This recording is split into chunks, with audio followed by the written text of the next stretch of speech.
Oke, hati-hati dulu ya. Oke. Ya, silakan Pak D Sugi atau Bang Pangeran masuk dulu ya, karena di sini udah waktunya sholat duhur. Aku izin sholat dulu ya. Gantian ya, Pak D. Pak Sugi, iya Pak Sugi aja lah, Pak Dadarat. Pak Sugi, silakan Pak Sugi. Pak D masuk, Pak D. Oke. Jadi kalau kecil, saya Pak D suaranya kecil, suara kecil, loh. Iya.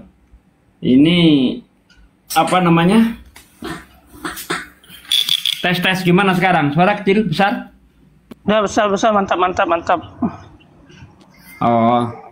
Kalau saya itu lebih suka membuktikan Yesus itu disalib atau tidak ya dari kitab itu sendiri sih.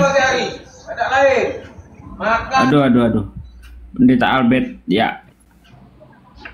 Jadi kalau kita lihat misalnya disalib itu kan artinya membunuh, menghukum orang pada tiang salib sampai mati. Kalau dia tidak mati maka dia tidak disalib. Artinya sandiwara penyalipan.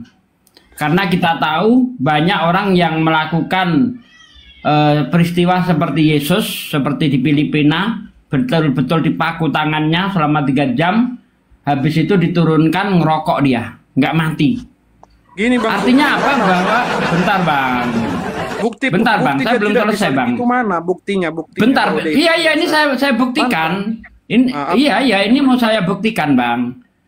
Jangan pakai sejarah ya. Jangan pakai sejarah ya. Harus pakai Bible itu sendiri. Iya ini saya pakai Bible, belum masuk ke apa. Saya masih masuk ke istilah dulu. Tidak ada orang disalib mati dalam waktu 3 jam. Orang disalib ya, mati disalib itu paling cepat 3 hari. Makanya nanti ketika Pilatus mendengar Yesus sudah mati, dia heran. Baca di dalam Markus 15 tuh, ayat 50 berapa, itu ada itu. Pilatus heran Yesus cepat mati, karena memang tidak ada orang disalib itu cepat mati, itu nggak ada. Makanya tadi saya kasih contoh fakta.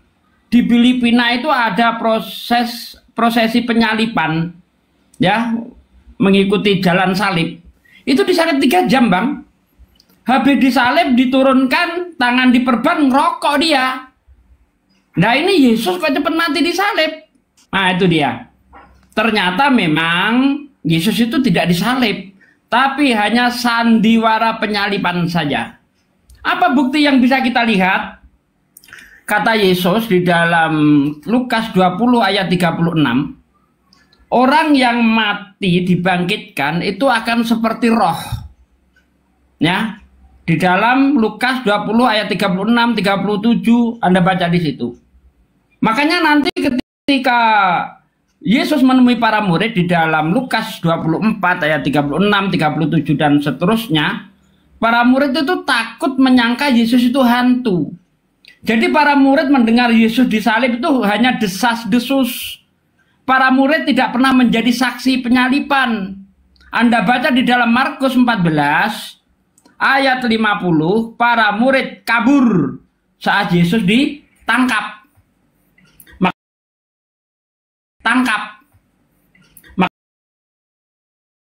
Yesus membenarkan bahwa dia hantu? Tidak. Bahwa dia hantu? Tidak.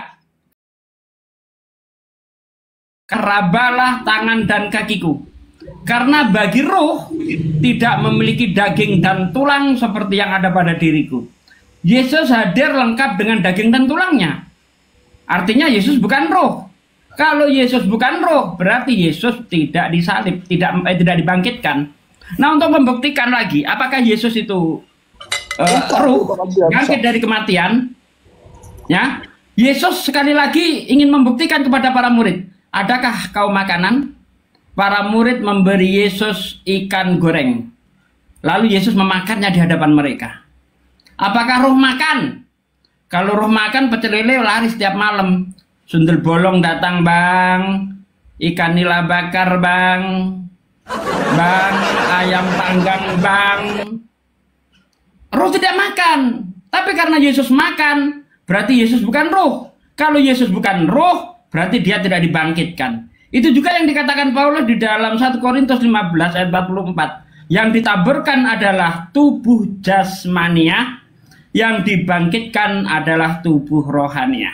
Jadi Yesus tidak pernah disalibkan, ya, dalam arti Yesus hanya mengalami prosesi penyaliban, tapi tidak mati disalib. Kalau dia tidak mati disalib, artinya apa? Sandiwara penyaliban. Begitu, Bang. Ini standar ganda, Bang Sugi. Itu Standar ganda. Sebentar. Satu, Bang Aida, Bang. Ini siapa ibu ngomong? Udah pakai dalil. Nggak usah kejang-kejang. Itu tidak pernah menyentuh tadi tentang membuktikan penyalibannya itu. Abang Sugi itu mengatakan ada proses penyaliban. Di satu sisi Abang bilang tidak ada disalib. Itu satu kontradiksi, Bang Sugi. Kalau ada proses, Anda sepertinya tidak mendengar. Dia ada di Golgota. Anda sepertinya tidak mendengar keterangan saya di awal, Bang. Anda nggak mendengar keterangan saya di awal. Enggak, saya tanya dulu, Bang. Orang bisa dikatakan disalib, mati itu kalau dia mengalami kematian di tiang salib. Jadi yang disalib itu siapa, Bang Sugi? Enggak bisa loh. Dengar, aduh, enggak paham juga ya. Siapa yang disalib itu? Dia nggak bisa menjawab. Dengar, Bang, dengar. Jangan kayak anak-anak, dengar. Ya, orang bisa dikatakan disalib, artinya dia harus mati di tiang salib. Tapi kalau dia tidak mati di tiang salib, tidak bisa dikatakan disalib. Karena disalib itu artinya menghukum seseorang dengan cara digantung ataupun dipaku di tiang salib sampai mati. Berarti faktanya Yesus tidak mati disalib. Gitu loh. Yesus tidak mati disalib. Ya berarti siapa yang disalib? Siapa yang disalib berarti? Yesus itu mengalami prosesi penyaliban. Tapi ini bentar. Ini berdasarkan Bible ya. Tapi dia tidak mati disalib. Kalau dia tidak mati disalib, artinya penyaliban itu hanya sandiwara saja. Gitu loh. Paham? Pertanyaannya siapa yang disalib berarti? Kalau Yesus dengar. Yesus mengalami prosesi penyaliban menurut Bible. Tetapi dia tidak mati disalib. Kalau dia tidak mati disalib, artinya Yesus tidak disalib, tapi hanya sandiwara penyaliban. Seperti yang saya kasih contoh tadi, seperti yang saya contohkan tadi di Filipina, ada orang disalib, tangannya dipaku selama 3 jam, ya. Habis disalib dia diturunkan, tangannya diperban, ngerokok. Apakah dia bisa dikatakan dihukum salib? Berarti siapa yang mati disalib? Saya tanya, apakah orang itu bisa dikatakan dihukum salib? Iya, makanya itu hanya sandiwara. Yang mati disalib berarti nggak ada yang mati disalib, nggak ada. Mati berarti siapa yang mati disalib? Nggak ada. Boleh kita gantian, Bang Sugi. Saksi semua saksi mata itu berarti dibohongi ya? Nggak ada orang mati disalib ya? Kan Al-Quran menjelaskan bahwa ada yang mati digantikan, diserupakan, ada yang menggantikan. Sekarang kalau Yesus sendiri sudah menjanjikan di dalam Matius 12 ayat 39. Enggak, saya tanya tadi siapa? Bentar, dengar. Ini kalau Yesus itu mati disalib, dia pembohong. Karena di dalam Matius 12 ayat 39, Yesus berkata, angkatan yang jahat dan tidak setia ini meminta satu tanda. Tanda tidak akan diberikan selain tanda Nabi Yunus yang tinggal di dalam perut ikan selama 3 hari dan 3 malam. Demikian juga anak manusia akan tinggal di rahim bumi selama 3 hari dan 3 malam. Pertanyaan saya, Yunus di dalam perut ikan mati atau hidup? Makanya gantian, Bang Sugi. Jangan Bang Sugi. Saya tanya Bang. Yunus di dalam perut ikan mati atau hidup? Iya, Bang. Aduh, jawab. Ini saya bawa ini kita buktikan nih, Bang. Anda kenapa nggak jujur? Topik abang itu tentang penyaliban dulu. Ini bukan mengalihkan topik. Ini Yesus menjanjikan. Siapa yang mau diskusi ini? Ini Yesus menjanjikan sebuah tanda. Iya benar. Dia akan mengalami tanda Yunus. Nggak ada yang salah Ya, itu Bang Sugi. Nggak ada yang salah. Yesus akan mengalami Betul. tanda Yunus. Betul. Maka saya tanya sama Anda, Yunus dalam perhentikan mati atau hidup? Hidup. Hidup. Yesus Ya. dalam perut bumi mati itu hidup. Ya makanya kita gantian ngomong. Nah, saya jawab. Apa? Yesus dalam perut bumi mati atau hidup? Dia bangkit. Saya nggak nanya dia. bangkit. Dia hidup kan? Di dalam perut bumi Yesus mati atau hidup? Itulah dia mati memang. Habis itu bangkit lagi Mati. Kalau Yunus hidup, Yesus mati, apanya yang sama? Kan itu berkaitan dengan hari ketiga. Yesus Yesus mati, terus bangkit ke hari ketiga sama kayak Yunus. Tanda itu terjadinya di mana? Dengar. Putra, gantian. Aduh, gantian dengar. Ini Yesus mengatakan dia akan mengalami tanda Yunus. Ya makanya Tanda Yunus, bentar Bang, dengar dulu. Tanda Yunus, dia hidup di dalam perut ikan. Iya betul, nggak ada yang salah. Yesus mati atau hidup dalam perut bumi? Dia mati lalu bangkit lagi. Yunus nggak bangkit. Terus samanya di mana Bang? Antara tanda Yunus dan tanda Yesus? Oke, bisa saya jawab ini? Ya. Bisa saya jawab nggak? Jangan kita seperti Jawab polisi. tanda yang sama antara Yesus dan Yunus apa? Silakan jawab. Mengalihkan topik, dia tadi penyalipan. Sekarang hari ketiga. Aduh, gimana? Ini menuju ke penyalipan ini. Kau ini ngerti enggak sih kalau nggak paham poinnya? saya ngomong. Penyalipan. Aduh. Oke, Ini saya atau jawab. begini Kalau kawan-kawan Kristen. Menghindari Kawan-kawan Kristen, pertanyaan. begini. Siapa yang Kalau ngerti sejarawan permasalahan? ada mengaku Oke, Abang Kalau Sugi, Yesus, Iya, Bang Sugi. kalau Yesus Jangan diulang-ulang lagi, Bang. mati, Sakit kepala. Yunus hidup, berarti tandanya nggak sama.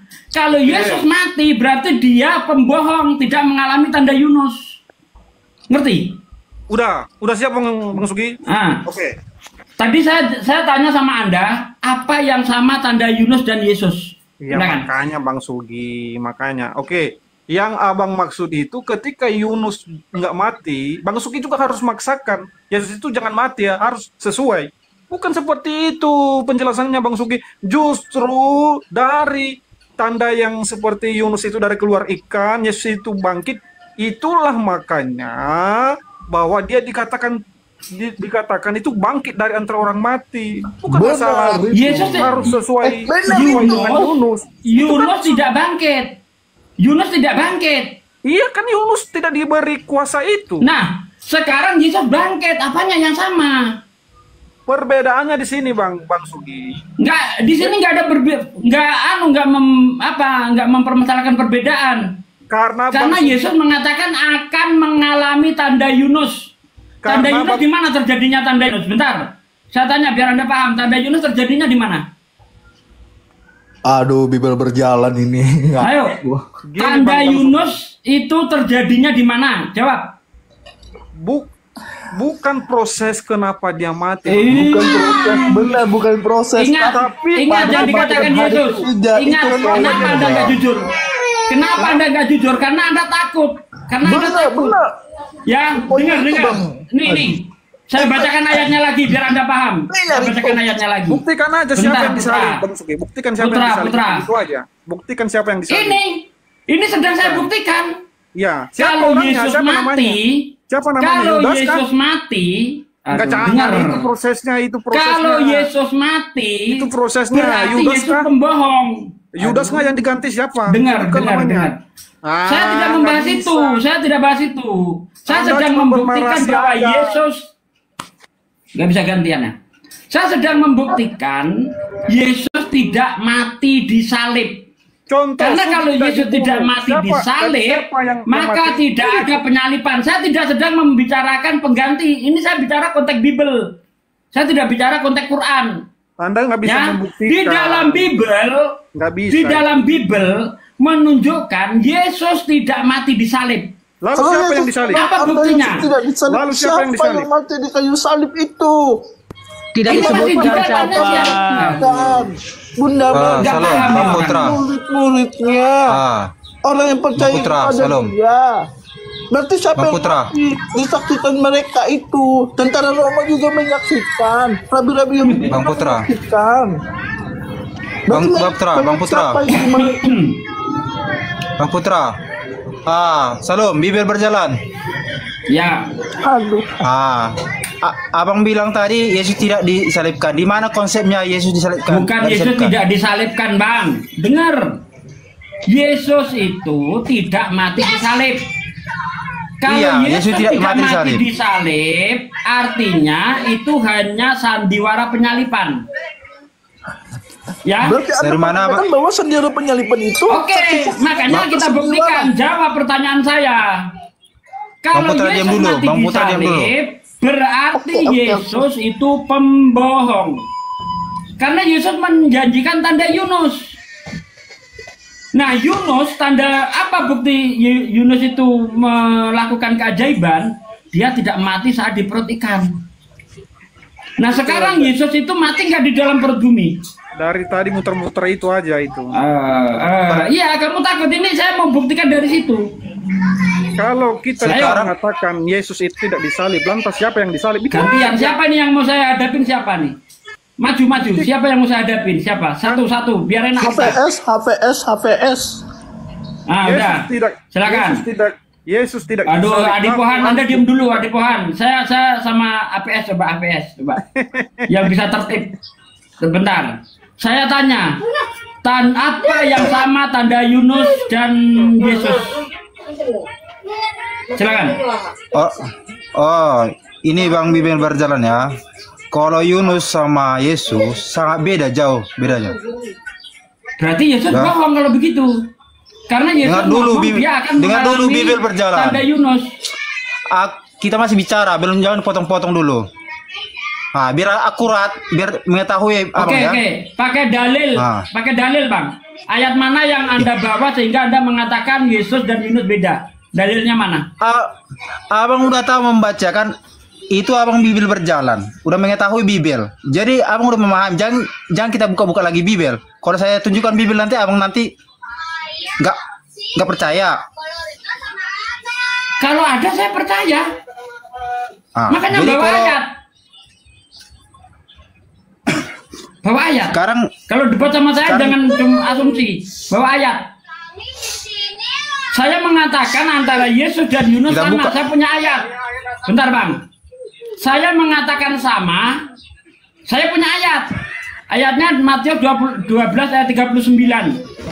Angkatan yang jahat dan tidak setia ini meminta tanda. Tanda tidak akan diberikan selain tanda Yunus yang hidup di dalam perut ikan selama 3 hari dan 3 malam. Demikian juga anak manusia akan tinggal di dalam rahim bumi selama 3 hari dan 3 malam. Yesus menyamakan dirinya dengan Yunus. Akan mengalami tanda yang sama. Cuma beda tempat saja. Yunus mengalami tanda di dalam perut ikan. Yesus mengalami tanda di dalam perut bumi. Yunus bisa dikatakan memiliki tanda di dalam perut ikan kalau dia tidak mati. Kalau Yunus mati, dia tidak memiliki tanda. Yesus bisa dikatakan mengalami keajaiban atau mengalami tanda kalau dia hidup di dalam perut bumi. Tapi kalau dia mati, dia tidak mengalami tanda. Ya.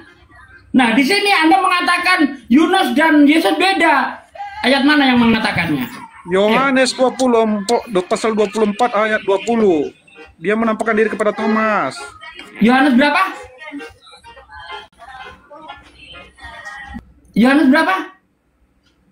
Yohanes 24. Ngawur kau. Yohanes itu habis di pasal 20. Kok pasal 24?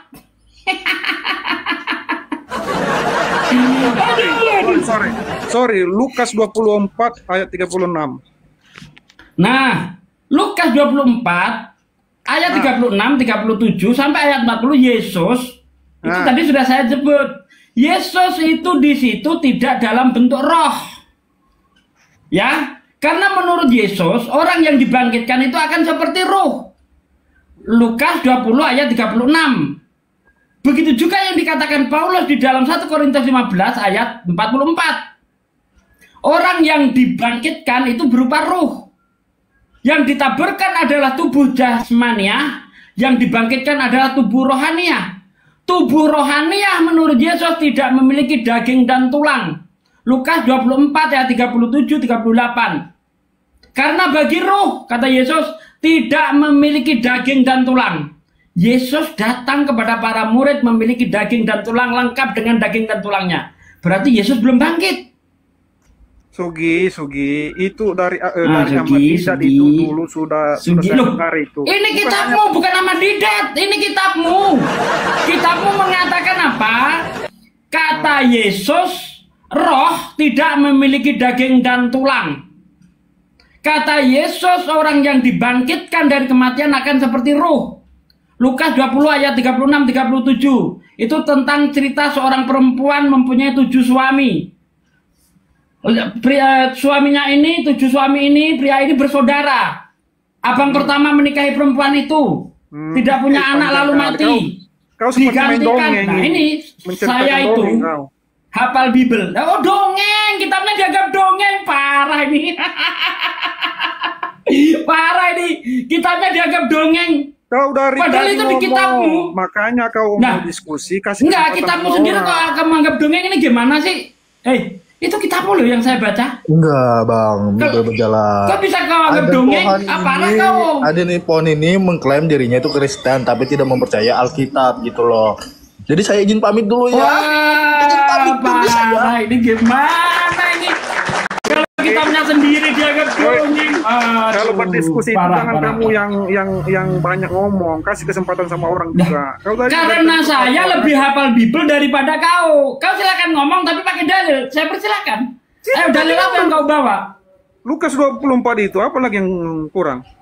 Oke ya. Kan sudah saya justru terus saya mendukung Lukas 24 ayat 36.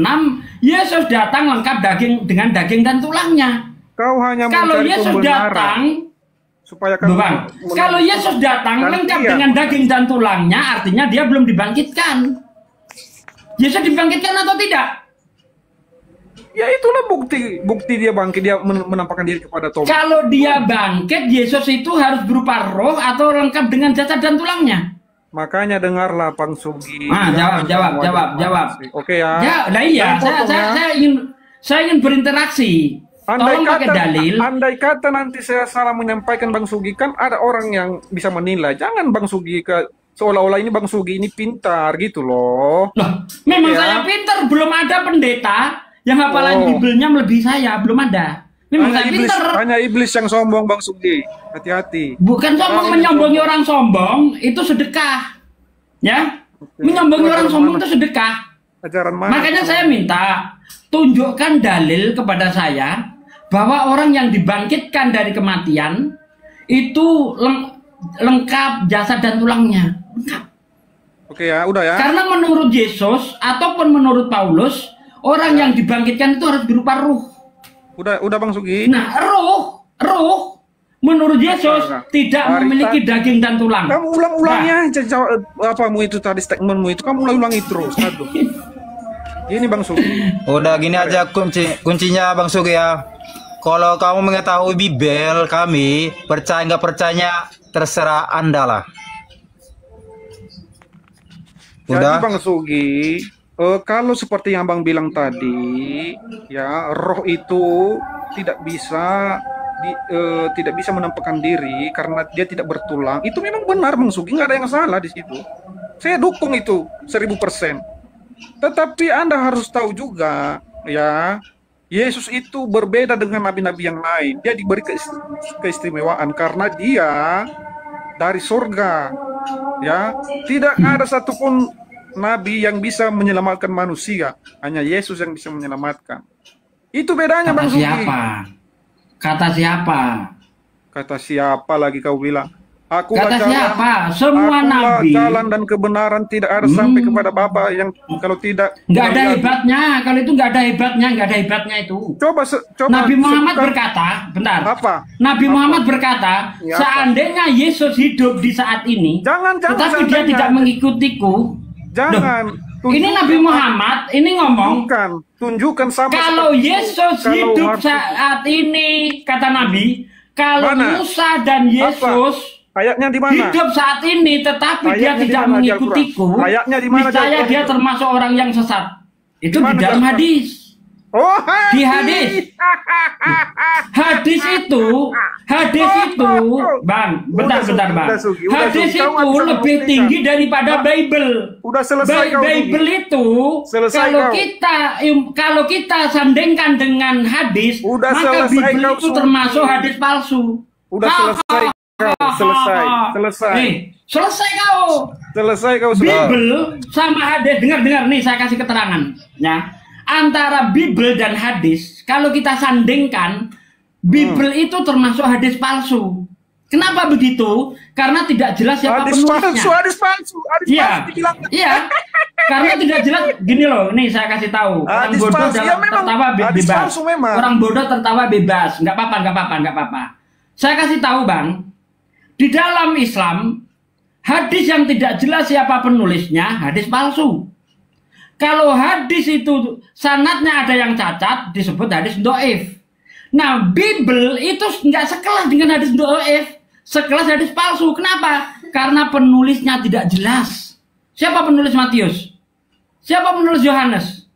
Nggak jelas.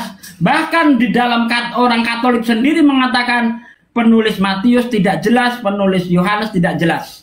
Nah, kembali ke manuskrip lagi. Astaga, mutar-mutar. Ya iyalah. Coba, siapa penulis Matius siapa? Kalau hadis jelas, dari siapa ini? Dari Ahmad. Dari siapa ini? Bukhari. Jelas. Kau bisa nggak berdiskusi? Sugi? Abang mengetahui itu. Sugi, kau Mengetahui bisa nggak berdiskusi di Sugi? Enggak, abang mengetahui tadi satu, itu berarti membahas keautentikan kitab antara dua, itu baru diskusi. Nah iya. Yang Kitab saya- itu yang bisa saya tanya dipercaya dari sana, kalau Bu. jelas. Yang Asal saya usulnya tanya jelas, sama dari tadi, baru siapa bisa yang- dijadikan siapa yang dalil, disalibkan Bang. itu? Kalau Siapa asal yang usulnya disalibkan saja itu tidak kalau bukan jelas, Yesus? bagaimana mau Siapa dijadikan orangnya? dalil? Siapa orangnya? Hah? Siapa orangnya yang disalibkan itu kalau bukan Yesus? Itu yang harus kau jawab. Jangan kau muter-muter dari Yesus siapa. memang disalib, tapi Yesus tidak mati disalib. Itu yang ingin saya buktikan. Kalau dia tidak mati disalib, maka dia hanya sandiwara penyalipan. Jadi siapa kalian itu? itu dosanya ditebus hanya dengan sandiwara saja. Ketika Maria gitu. pergi ke kuburan itu siapa? Itu peristiwa apa itu? Nah justru itu. Nah justru itu. Ketika Dari bentar, tadi. dengar. Saya jawab. Justru ketika Maria mendatangi kubur itu, pintu kubur sudah terbuka, jasadnya nggak ada. Berarti Yesus nggak dibangkitkan. Yesus pergi lengkap dengan jasadnya. Makanya kau baca itu jawabannya di Lukas 24 tadi. Lukas 24 Yesus mengatakan dia bukan ruh. Iya, kembali ke ruh lagi. Karena kalau orang dibangkitkan dari kematian, dia akan seperti ruh.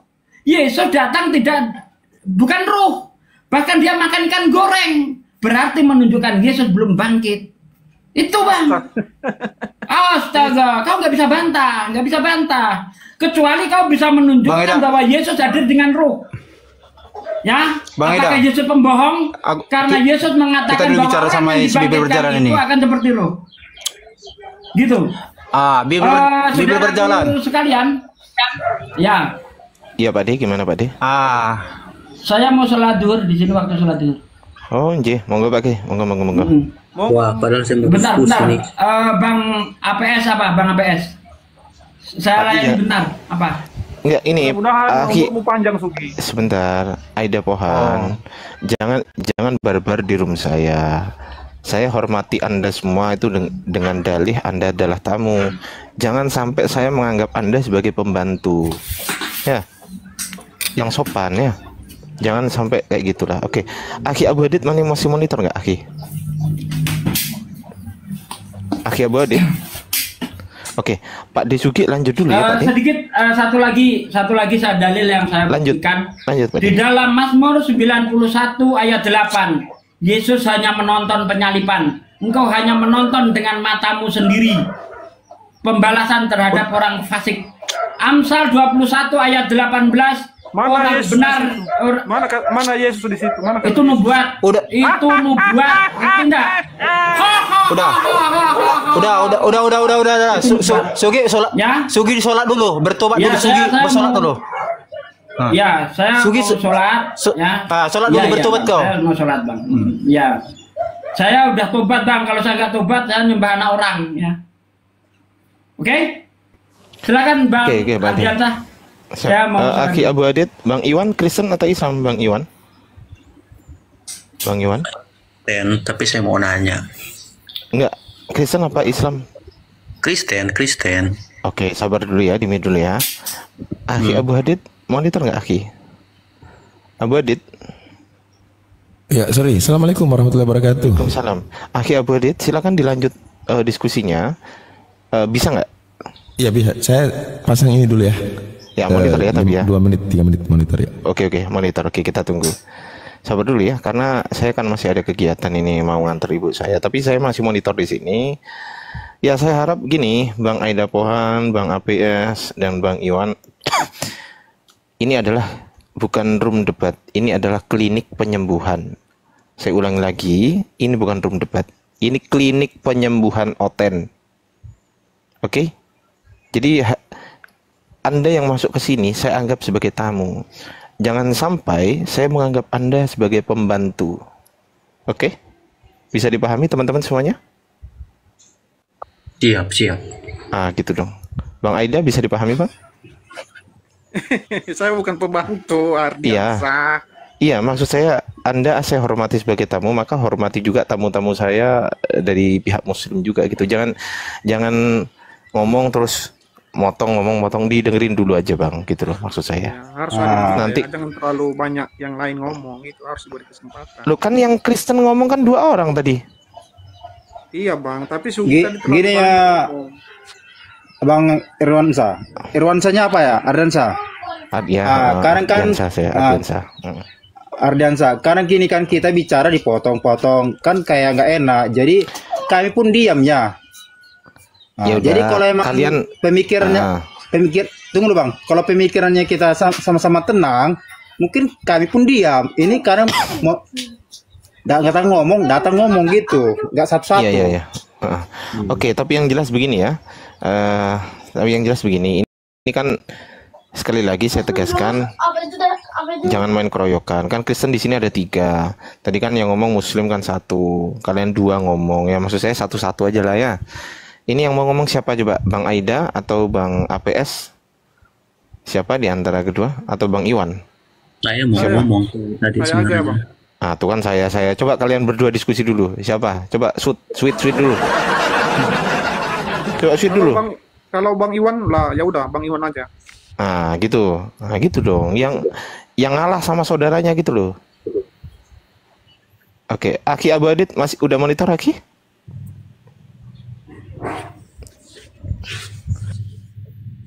Oke. Bentar. Oke, aku besarkan Aki Abu Adit. Aku besarkan antum. Aku monitor di sini, tapi aku nggak ikut diskusi dulu ya, karena aku mau perjalanan ya. Itu. Host, udah monitor belum host? Ya udah lanjut dulu. Oke, siap. Oke, lanjut. Silakan Aki Abu Adit. Aku izin mute dulu. Baik, makasih. Ada berapa teman Kristen? Ada 3. Banyak kali, Bang. Saya bukan Kristen, Bang Ardian. Oh iya, Bang Aida ini bukan Kristen tapi dia nggak menganggap Yesus Tuhan gitu.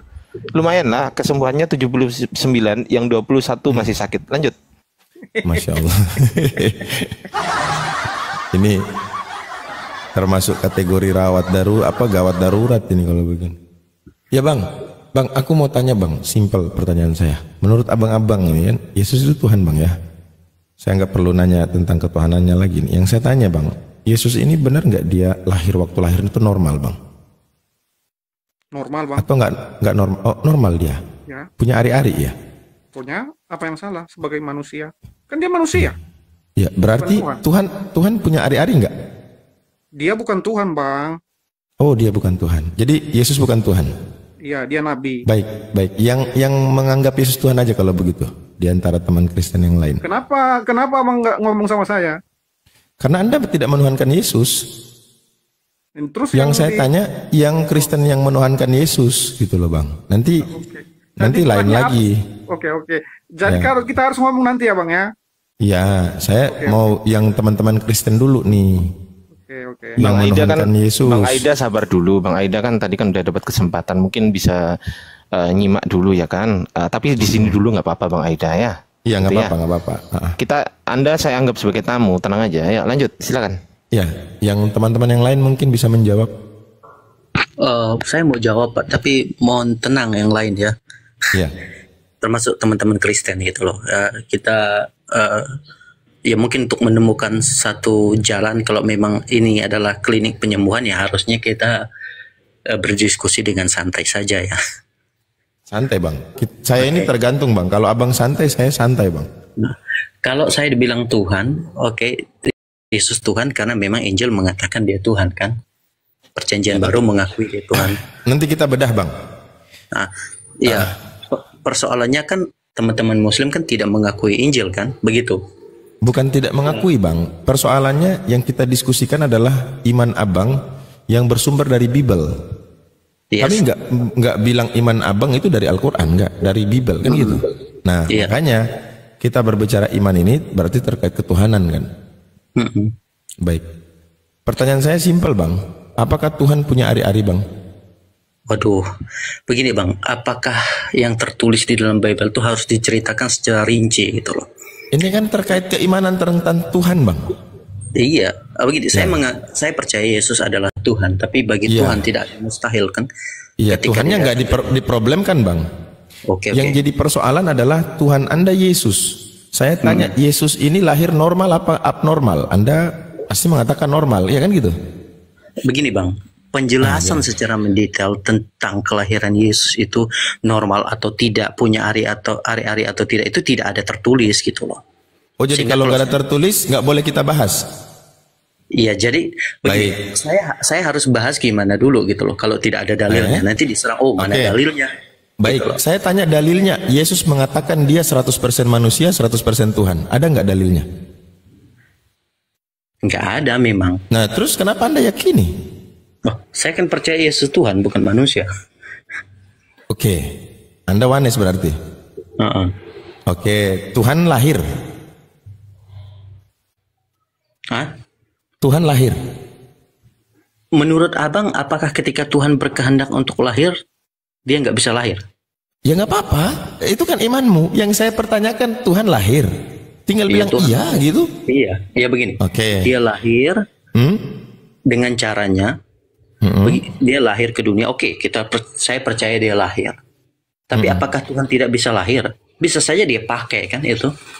Cara-cara berarti Tuhan yang maha kuasa tadi bikin dirinya jadi nggak maha kuasa. Karena kemahakuasaannya dia tunjukkan bahwa dia bisa jadi manusia kan. Baik. Saya mau tanya Anda, Tuhan maha kuasa bisa berlaku apa aja nggak? Bisa bikin apa aja nggak? Bisa, asal tidak bertentangan dengan naturnya. Nah itu bertentangan. Dia maha kuasa menjadi terbatas, dilingkupi oleh ruang dan yang begitu kecil. Sementara di Bible dikatakan, jangankan rahim, langit bumi nggak mampu menampung Tuhan. Bisa tunjukkan ayatnya Bang? Baik. Oke, sebentar ya. 2 Tawarik 6:18. 2 Tawarik berapa, Ustadz Sugi? 2 Tawarik 6:18. Oke, 2 Tawarik 6:18. Kita buka pakai data. Anda juga buka di situ ya. Oke, 2 Tawarik. Ini enaknya diskusi kalau ada Ustadz Sugi itu di situ. Kita nggak perlu repot-repot nyari-nyari. Aduh, saya cari 2 Tawarik kok lewat.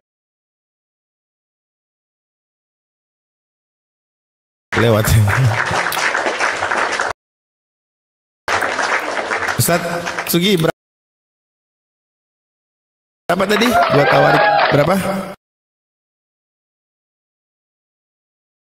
2 Tawarik 6:18. Benarkah Tuhan tidak tinggal bersama kita? Bukankah langit yang mengatasi langit tidak sanggup untuk menampungnya? Luar biasa. Bahkan rumah yang apalagi rumah yang ditinggali iman.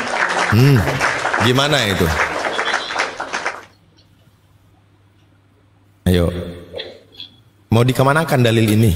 Pura-pura nggak lihat atau ditutup aja pakai tip X gitu? untuk sementara waktu. Gimana? Oke Bang, thank you. Oke. Oke, di situ saya saya tidak bisa jawab, tapi apakah boleh saya bertanya gitu loh? Karena kan sabar dulu. Kita nanti giliran bertanya nanti. Ini kita lagi bahas konsep keimananmu yang menurut keyakinanmu apa salahnya Tuhan dia bisa keluar dari sini dari situ. Sementara di dalam Bibelmu sendiri dia menolak untuk hal itu. Iya. Boleh saya tambahin dikit? Oke, silakan. Ya, jadi memang kami kekristenan mengakui bahwa Allah Sang Sumber itu, mungkin pemahaman saya sama Bang Iwan Theo ini beda, karena saya Tritunggal. Jadi Allah itu nggak mungkin jadi manusia.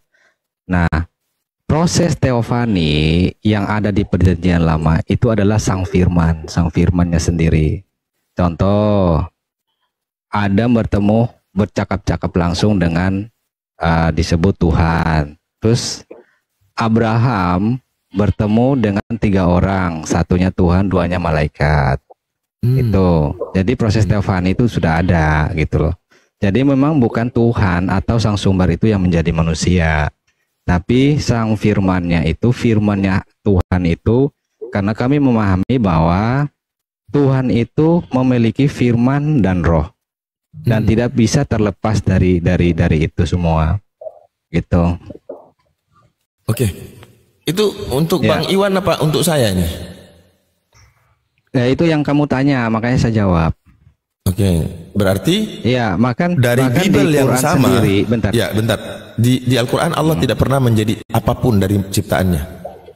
Coba Maryam ayat 17 coba baca. Nggak bisa. Anda tadi sudah sama saya. 30.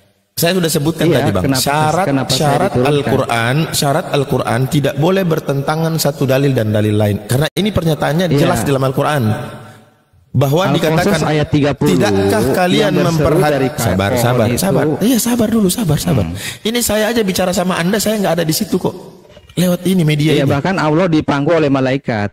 Kalau Allah bukan makhluk, kenapa bisa dipangku? Saya mau katakan ya, di dalam Al-Quran Allah sebutkan, apakah kalian tidak memperhatikan Al-Quran ini? Seandainya Al-Quran ini bukan dari sisi Allah, maka tentu akan ada kontradiksi yang banyak di dalamnya. Sudah 1500 tahun, orang-orang musuh Islam mencari kelemahan dengan mencoba menemukan kontradiksi, tapi belum ada satupun yang temukan. Karena apa? Ketika Anda mau mengkritisi Al-Quran, pakai standar Quran, pakai standar Islam. Bukan mengkritisi Al-Quran, pakai standar Bibel. Itu keliru, maka Anda tidak akan pernah bisa menemukan ketika memakai standar Quran. Oke, makanya Anda bisa nggak jawab saya?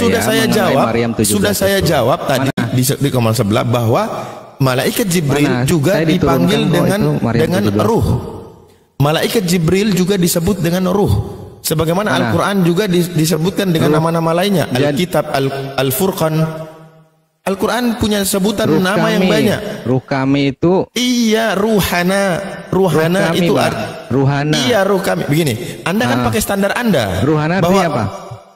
Ini saya sudah jelasin. Ruhana artinya apa? Sebentar, Bang. Anda pakai standar Anda untuk mengkritisi Al-Quran. Sudah salah.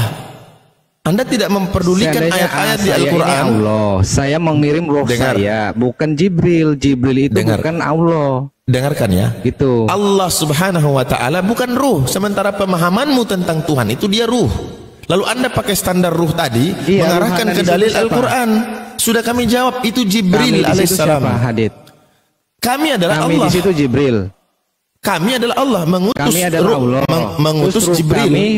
Kok bisa jadi Jibril? Baik ya. Anda memahami Tuhan itu ruh, itu imanmu. Ketika kau mau mengkritisi Al-Quran, kau pakai standarmu. Nggak bisa, bro. Nggak boleh. Iya, kamu tinggal jelasin aja. Sama udah saya jelasin bahwa malaikat Jibril punya sebutan lain, disebut dengan ruh, Ruhul Kudus. Di mana itu ayatnya? Di dalam Al-Quran, malaikat Jibril memiliki nama lain. Di surah berapa itu, Bang Ade? Nah. Macet. Sebentar. Macet di mana? Lawan Oteng kalau macet, saya berhenti jadi debater, jadi apologet. Serius. Berhenti saya berhenti. Oke, silakan. Ruh kami, saya ini Allah. Saya mengutus ruh saya menjadi manusia. Bahkan di surah Ali Imran dengar itu, dulu. Anda sudah di awal Anda sudah salah. Maryam. Astagfirullah. Karena Anda sudah punya pemikiran Tuhan itu ruh. Lalu Anda mau mengkritisi Al-Quran dengan pemikiranmu. Nggak bisa. Saya ruh kami. Nggak bisa gitu. Ruh kami. Ruh kami itu adalah utusan Allah. Yaitu malaikat Jibril. Jangan mempelintir ayat. Di situ nggak ada sudah dikatakan di dalam Al-Quran. Saya ngomong sama Anda, saya langsung dari dasar. Basicnya dulu. Bahwa syarat Al-Quran tidak boleh bertentangan ayat satu dengan ayat lain. Loh, ini ada dalilnya, ada ayatnya. Tunjukin Maryam 17. Astaga, Anda ini tidak. Adalah Jibril. Kenapa ya?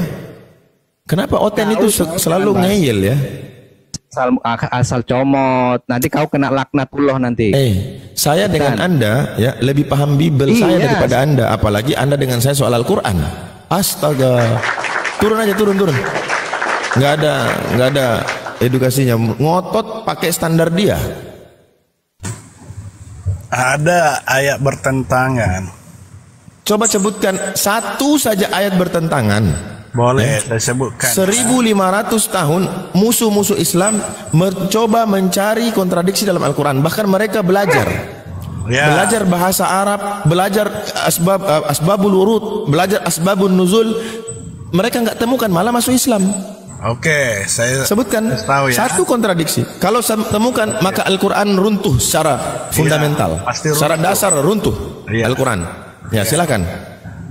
Ya, di ayat Al-Quran menyebutkan jangan serakah, tapi di ayat yang lain memperbolehkan. Sebutin ayatnya, ayat berapa? Nanti saya sebutkan, dengar dulu. Memperbolehkan keserakahan Muhammad ketika mau mengambil menantunya. Silakan. Turunlah ayat. Silakan. Jadi ketika ayat mana? Ayatnya mana? Masa kamu nggak tahu ayat Muhammad? Muhammad ini mengambil gila menantunya. Gila ini. Gini loh Bang. Kalau bentar saya kasih contoh. Kalau mau bawa dalil sebut ayat. Iya, makanya contohnya diam dulu biar saya kasih tahu ayatnya. Saya turunin dulu kalau nggak. Contoh gini ya. Saya contoh gini. Ini saya kasih contoh ya. Saya mengatakan bahwa Kristen itu menyembah germo. Misalnya, saya kasih contoh ayat. Mana? Di dalam 2 Samuel 12 ayat 11-12. Beginilah firman Tuhan. Bahwasanya malapetaka akan aku timpakan ke atasmu yang datang dari kaum keluargamu sendiri. Aku akan mengambil istri-istrimu di depan matamu dan memberikan kepada orang lain. Orang itu akan bersetubuh dengan istri-istrimu di siang hari. Sebab engkau melakukan secara tersembunyi, tapi aku akan melakukan hal itu secara terang-terangan di depan seluruh mata orang Israel. Nah ini Tuhan apa germo ngambil istri orang untuk dijadikan aktor pemain seks di tempat umum? Gitu loh. Bawa ayat dulu, jangan fitnah dulu, nggak ada ayatnya, dasar celeng. Lanjut. Nah, jadi tolonglah teman-teman Kristen itu yang kuat literasinya gitu loh. Kuatkan literasi ketika mau berdiskusi dengan kami, apalagi mau mengorek-ngorek Al-Quran. Kuatkan dulu nih. Kalian harus siapin ini. Ini kalau kami jawab ini, saya sudah siapin bantahannya di sini. Kalian nggak cuma naik dengan satu persoalan ketika kami jelaskan, seolah-olah kalian ini sudah tahu bantahan kami nanti A, B, C, D, E. Jadi cara diskusi kalian itu memang benar-benar nggak ada menunjukkan ketinggian pengetahuan gitu loh. Hanya orang yang mau bertanya tapi sok-sok ingin mengkritisi. Padahal jatuhnya cuma bertanya doang gitu. Kita aja yang ngobrol Bang Abu. Kita aja berdoa. Ya sebentar, ada teman-teman Kristen yang lain lagi mau naik itu. Ya, yang baru naik siapa ini? Ini si Al-KTP ini udah Al-KTP. Udah murtad lagi dia ini. Oh, murtad. Iya. Siapa ini dia? apa juga ini? Serigala berbulu domba, hati-hati. Oh iya. Ya silakan. Jadi kalau mau bawa masalah pakai ayat biar kita tanggapi dengan baik. Assalamualaikum semuanya. Salam. Jadi kalau cuma main gedabrus kayak gitu, anjing juga bisa. Mau dan menggonggong anjing bisa. Gitu loh. Saya katakan seperti tadi, misalnya saya katakan Yesus nyuruh maling, saya kasih ayat. Misalnya Markus 11 ayat 1 sampai 3. Ya kan? Berani. Di situ dikatakan pergilah kamu ke kampung di depanmu itu, kamu akan menemukan keledai muda tertambat yang belum pernah ditunggangi orang. Lepaskan bawa kemari. Hah? Keledai siapa yang main embat aja? Ayo kita bahas Al-Ajab. Al-Ajab nomor 3. Alah.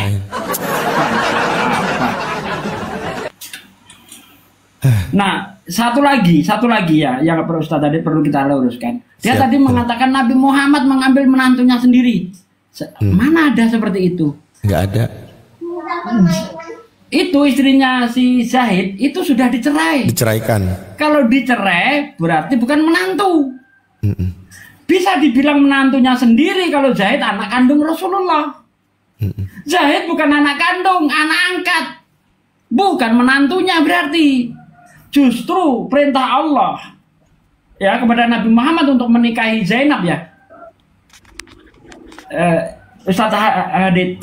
Zainab ya. Untuk menikahi Zainab itu untuk mematahkan argumen orang-orang kafir di saat untuk mematahkan anggapan orang kafir di masa itu bahwa anak angkat sama dengan anak kandung. Itulah yang ingin diputus oleh Allah. Di dalam Islam anak angkat ya anak angkat, tidak ada nasab. Maka istri dari bekas anak angkat bisa dinikahi karena nggak ada nasab di situ. Betul Ustaz Hadid? Lanjut Ustaz. Betul. Ya.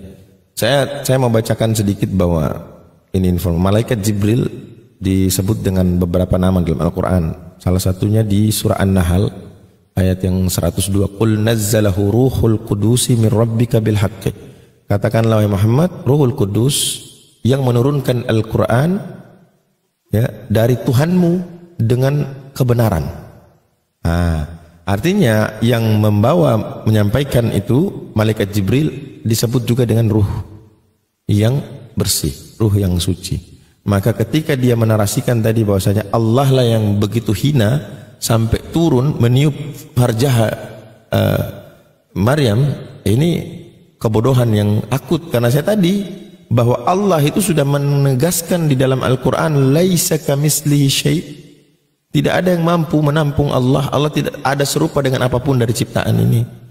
Allah Maha Kuasa memerintahkan malaikat Jibril untuk melaksanakan perintah kehendaknya, menurunkan wahyu, memberikan wahyu kepada Rasulullah. Allah tinggal perintah. Bukan berarti Allah nggak mampu, bukan berarti Allah nggak bisa, tetapi justru Allah sedang menunjukkan bahwa Dia Maha Kuasa atas segala sesuatu. Yang di bawahnya menjadi kekuasaan. Itu yang dimaksud. Sehingga kalau kata Allah, seperti ada oten lain mengatakan Allah itu turun jalan makan-makan di pasar-pasar, ya. Mereka mengutip surah Al-A'raf itu. Ini keliru. Sebab di ayat pertama, kedua, ketiga dan nggak dibaca. Ada kaitannya, bahkan disebutkan di ayat yang ke-20 nabi-nabi sebelumnya ya seperti itu. Sehingga orang-orang kafir itu meminta kenapa nggak diturunkan saja malaikat. Nah ini contoh ya. Ini Allah menunjukkan kekuasaannya. Dia menguasai segala sesuatu. Ya, sehingga Allah dengan bahkan iblis ya, iblis pun dikuasai oleh Allah. Maka Allah menunjukkan kekuasaannya dengan memerintahkan iblis. Begitu teman-teman. Jadi kalau mau berbicara tentang Al-Quran, tentang Islam, jangan pakai standar Bible yang dimana kalian meyakini Tuhan itu ruh, Tuhan itu berdaging, Tuhan itu itulah. Jangan. Lalu dengan standar itulah kalian pakai. Al-Quran punya metode, punya standar. Begitu juga sebaliknya, ketika kami mengkritisi Biblemu, kami nggak pakai standar Quran, karena nggak ada sebanding dengan standar Quran itu. Begitu kira-kira Ustadz Sugi ya. Justru di sini kami memakai Bible yang kalian yakini sebagai sumber rujukan dengan standar yang entahlah. Bible punya standar nggak dalam memahami itu? Ustadz Sugi, ada metode-metode khusus untuk memahami Bible atau enggak? Ada. Ada ya? Apa metodenya? Hermeneutik, terus apa lagi? Ya, hermeneutik, homiletik, penafsiran perjanjian lama. Ya. Sumber-sumber itu landasannya mana? Hermeneutik pakai landasan apa? Ya makanya saya bilang Bang Abu, yang menuhankan Yesus itu sesat karena Yesus bukan Tuhan. Sepakat lah. Nah, setuju. kalau dibilang Yesus itu menebus dosa manusia supaya orang yang percaya kepada Dia bisa mendapatkan hidup yang kekal. Saya setuju. Oke, Bang Aida, boleh nggak Tuhan bertuhan? Ada kayak gitu? Tidak boleh Tuhan bertuhan. Yesus itu manusia. Jadi kalau ada orang mulai waras ini, ya alhamdulillah. Semoga Allah udah mulai lembutkan waras hati. dia, nggak mau nuhankan anak orang ini udah mulai waras dia. Iya Bang Sugi, betul itu. Saya selalu ngefans sama Bang Sugi, ngefans. Benar. Jadi gini Bang, sedikit ya. Ini Silakan. Permasalahan penyalipan ya kan, Bang. Yesus itu tidak pernah mengajarkan bahwa syarat masuk surga itu dengan cara dia disalib. Nggak ada Bang. Anda cari di dalam Bible nggak ada. Saya ini pakai nama Bible berjalan. Kalau saya nggak hafal Bible itu memalukan. Ya. Jadi gini. Tapi percaya nggak? Saya kasih tahu Bang. Tapi percaya nggak Bang? Saya kasih tahu Bang. Di Yahudi itu ada manusia-manusia yang disalib. Abang percaya nggak? Hukuman bagi yang menentang orang Yahudi disalib.